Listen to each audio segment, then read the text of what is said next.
Hi, how are you all?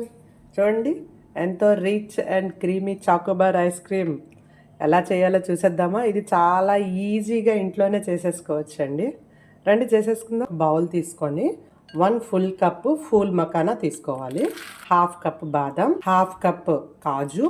Healthy వేలో చేయడానికి ఇక్కడ ఖర్జూరం తీసుకుంటున్నానండి, డేట్స్. ఇది లోపల ఉన్న సీడ్ అంతా తీసేసి ఇది ఒక 1 కప్. ఇవన్నీ ములిగేంత వరకు మనం దీంట్లో హాట్ మిల్క్ వేసుకోవాలి. వేసుకొని దీన్ని ఒక హాఫ్ అన్ అవర్ పక్కన ఉంచేద్దాం, ఎందుకంటే ఇవన్నీ నానాలి. హాఫ్ అన్ అవర్ తర్వాత ఇలా అంతా ఒక మిక్సీ జార్లోకి తీసేసుకొని మనం గ్రైండ్ చేసేసుకుందాం. 3/4 కప్పు మిల్క్ పౌడర్ ఎందుకు వేస్తున్నాం అంటే మనకి ice cream, Choco Bar ice cream మనకి బయట ఉన్న స్ట్రక్చర్ అలా మనకి రావాలి. ఒక ఫుల్ కప్పు ఫ్రెష్ క్రీమ్. ఒకవేళ మీ దగ్గర ఫ్రెష్ క్రీమ్ లేదు అనుకుంటే పాల మీగడ ఉంటుంది కదండి, ఆ మీగడ ఒక ఫుల్ కప్పు వేయండి. కొంచెం వెనీలా ఎసెన్స్. ఒకవేళ ఈ వెనీలా ఎసెన్స్ కూడా మీ దగ్గర లేకపోతే ఎలాచీ పౌడర్ వేసేయండి, పర్వాలేదు. మీకు డేట్స్ ఇష్టం లేదు అంటే అక్కడ డేట్స్ స్కిప్ చేసేసి ఇక్కడ ఈ ప్లేస్లో మనం షుగర్ కానీ లేకపోతే బెల్లం కానీ లేకపోతే దీనికి సరిపడా హనీ కానీ వేసుకొని గ్రైండ్ చేసుకోవాలి. గ్రైండ్ చేసుకున్న తర్వాత ఈ మిక్చర్ని మనం వడగట్టేసుకుందామండి, స్ట్రైన్ చేసుకుందాము. ఈ మిక్చర్ని ఇప్పుడు ఇందులో వేసేసుకుందాము. చూడండి, 3 మౌల్స్లోనే వేసాను. ఈ పేపర్ కప్లో కూడా వేస్తున్నాను. 2 స్పూన్స్ కోకో పౌడర్ కలుపుతున్నాను. 3 వాటిల్లో కూడా ఫిల్ చేసేసుకుందాం ఈ చాక్లెట్ ఫ్లేవర్ని. పేపర్ కప్లో కూడాను ఈ మిక్చర్ వేస్తున్నాను. అవన్నీ రాప్ చేసేసుకున్నాము.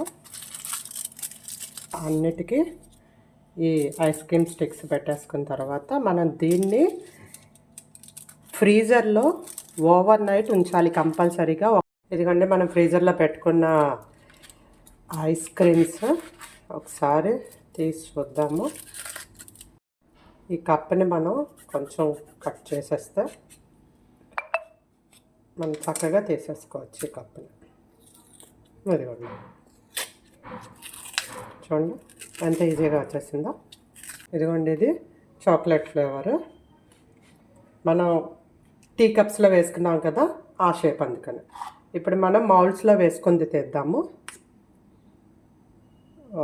చూడండి ఎంత బాగా వచ్చిందో. ఇది చాక్లెట్ ఫ్లేవర్, వెనీలా ఫ్లేవర్. చూడండి ఎంత బాగుందో.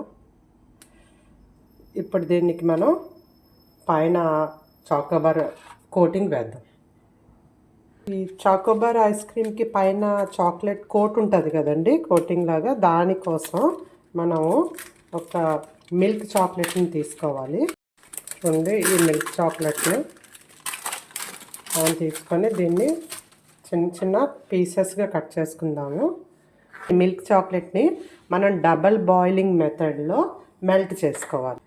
హాట్ వాటర్ తీసుకోండి, బాగా హాట్గా ఉండాలి కొంచెం. మీరు దేంట్లో అయితే మెల్ట్ చేద్దాం అనుకుంటున్నారో ఆ కంటైనర్ పెట్టండి. ఈ చాక్లెట్ అంతా వేసేయండి. దీంట్లో కొంచెం ఆయిల్ వేసుకోండి. మనం మామూలు ఇంట్లో వాడుకుంటాం కదండి, ఆ ఆయిలే. ఎందుకు ఈ ఆయిల్ వేయమంటున్నాను అంటే మనం ఇది కోటింగ్ చేసినప్పుడు బయట వచ్చినట్టు మనకి షైనీగా వస్తుంది. మనం ఇప్పుడు మెల్ట్ చేసుకున్న ఈ చాక్లెట్ని అంతటిని ఒక మగ్గులోకి ట్రాన్స్ఫర్ చేసేసుకుందాము. మెల్టెడ్ చాక్లెట్లో ఫస్ట్ మనం వెనిలా ఫ్లేవర్ని డిప్ చేద్దాము. చూడండి, ఇలా టర్న్ చేసుకోండి జస్ట్. ఇప్పుడు మనం చాక్లెట్ ఫ్లేవర్ కూడా డిప్ చేద్దాము. డిప్ చేసి వెంటనే దీన్ని మీరు టర్న్ చేసుకోండి. ఇలాగా టర్న్ చేస్తే ఆరిపోతుంది. మీకు నట్స్ కావాలి అంటే ఈ టైంలోనే మనం నట్స్ వేసుకోవాలి. లేదు అంటే మొత్తం ఆరిపోయిన తర్వాత నట్స్ మళ్ళీ దాని మీద పట్టం. ఇలా చూడండి, నట్ చాకోబార్ అండ్ నార్మల్ చాకోబార్ కూడాను. అంటే మీకు నట్స్ కావాలంటే నట్స్ వేసుకోవచ్చు ఇలాగా, లేదు నార్మల్గా ఉంచుకుంటానంటే ఇలాగ నార్మల్గా ఉంచుకోవచ్చు. చూడండి, నట్ చాకోబార్ రెడీ. మనం కప్పులో వేసుకున్నది, మౌల్స్లో వేసుకున్నవి ఇవి. అండ్ ఇది నార్మల్ వితౌట్ నట్స్. ఓకే, మేము నట్స్ వేసుకోము, ప్లెయిన్గా ఇచ్చేస్తాము అంటే మనం ఇలాగే ఇదిగోండి ఇలా కూడా ఉంచేసుకోవచ్చు. టేస్ట్ చేసి మీకు చూపిస్తాను చూడండి. నేను బైట్ చేసిన లోపల మనం ఫిల్ చేసిన ఐస్ క్రీమ్ ఉంది, అండ్ పైన ఒక లేయర్ మనం చాక్లెట్తో మనం కోటింగ్ ఇచ్చాము, ఆ లేయర్ కూడా మీకు క్లియర్గా కనిపిస్తుంది. ఈ సమ్మర్లో మీరు కూడా ఇది ట్రై చేయండి ఇంట్లో, ఎందుకంటే పిల్లలందరూ ఇంట్లోనే ఉంటారు. సమ్మర్ హాలిడేస్ వాళ్ళు చాలా ఎంజాయ్ చేస్తారు. ఇలా బయట కొనుక్కున్నది కన్నా ఇంట్లో మనం చేసి ఇస్తే ఇంకా హ్యాపీగా ఫీల్ అవుతారు. ఈ చాకోబార్ ఐస్ క్రీమ్ని ఇంట్లో ట్రై చేయండి, అండ్ ఎలా వచ్చిందో నాకు కామెంట్ చేయండి. Thank you for watching my channel.